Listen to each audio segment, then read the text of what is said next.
Hello and welcome to the trade setup. In this video we are looking at Tesla. It is time for another update.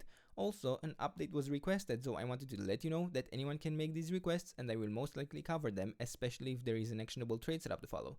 Now, today we will be discussing about the developments since the last video, since we did manage to continue in our trend higher, but we only formed a marginally higher high, and we will be discussing about the outcomes from that structure that has developed as well. But before we get there, I would like to go quickly through the larger time frame for any of you who might be new. And in the larger time frame, we are tracking two scenarios. So we have the orange scenario within which we have a 1, 2, then another 1, 2 here. But within this secondary 1, 2, there is still a chance that we may see a reset where we may follow through in the red scenario, where instead of having a bottom here, we may be witnessing an ABC structure that could still work out and take us back into the support zone area. Now, until or as long as we don't manage to break above this B wave top in red, we can still track this interpretation, although we are very close for this to be the case. Yeah, the invalidation of the red scenario making it quite difficult to consider it a possibility if we manage to form an additional high in this area.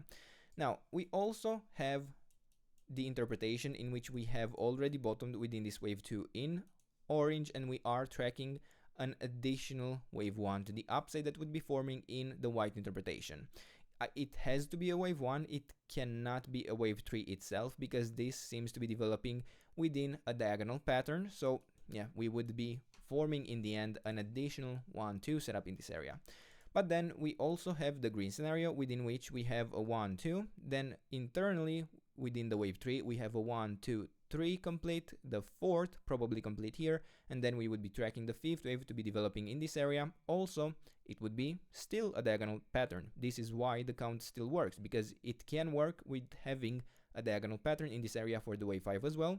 And in this white scenario, we are tracking the idea of having a 1, 2, yeah, an ABC in the wave 1, and then ABC in the wave 2, and within the wave 3, we have so far completed a wave A, a wave B, and now we are tracking the wave C to the upside.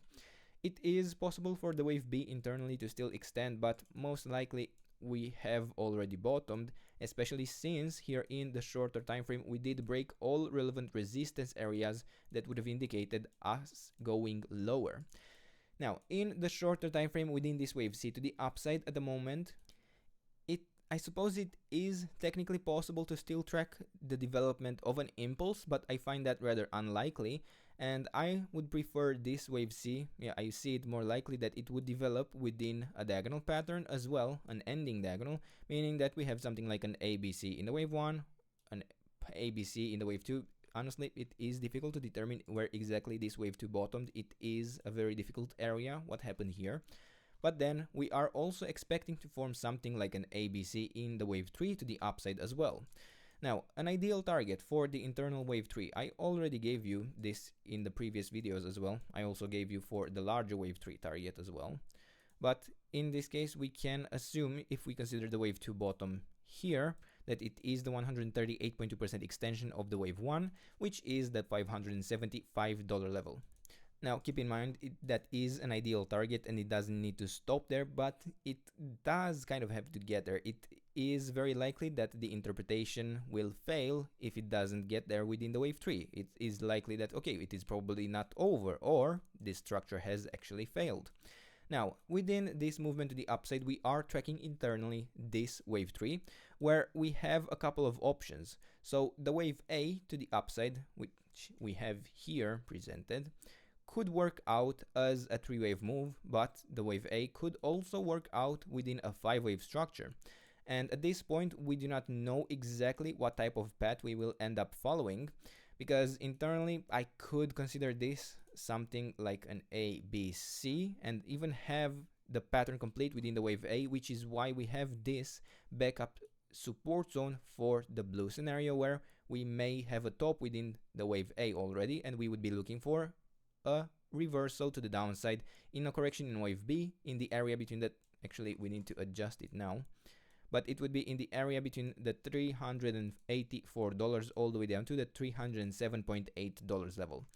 Now, I do want to mention because it may not be fully clear, I have been considering a possible bottom here in this wave 4, and I am exploring the possibility of having the fifth wave actually done in a very exceptionally ugly and awful diagonal and weak diagonal structure to the upside. I could basically consider this an ABC pattern, or sorry, not an ABC, a 1, 2, 3, 4, 5, because we are tracking an impulse within this area. It does need to have a 5-wave structure. But yeah, I could consider this the actual fifth wave top, and even though we only formed a marginally higher high, look for the next area of support, the next follow-up in a wave 4 correction, where we have here a 1, 2, 3, 4, 5 complete. Now this is an internal wave 3, and we are tracking basically a 1, 2, 3, 4th, 5th now to follow. And in that case, we can remove this count. I will redraw it just to make it more clear. And in that case, we would have here the 1, 2, 3, 4th, and the 5th, and we would need to also adjust the area of support. And now it would be between the $430 level all the way down to the $386 level. Luckily, it doesn't overlap with the blue support zone, which is helpful to indicate to us in which scenario we end up following through after we continue our uptrend.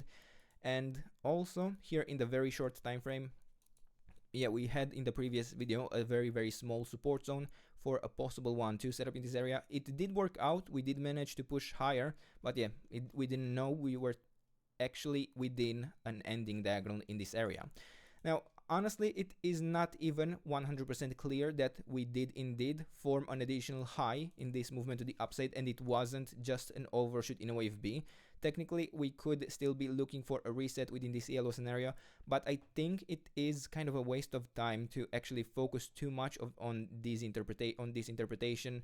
And yeah, the support zones overlap heavily if I were to track one account or the other. And in the end, I believe it is better to focus on the larger picture and this area of support for now, where yeah, we could still push higher within this wave A in blue, we could still extend higher, but we must hold this area of support that we have in white, and if it fails, well, we know that we have completed the wave A most likely, and we should be prepared for a quite considerably deeper correction than we would otherwise.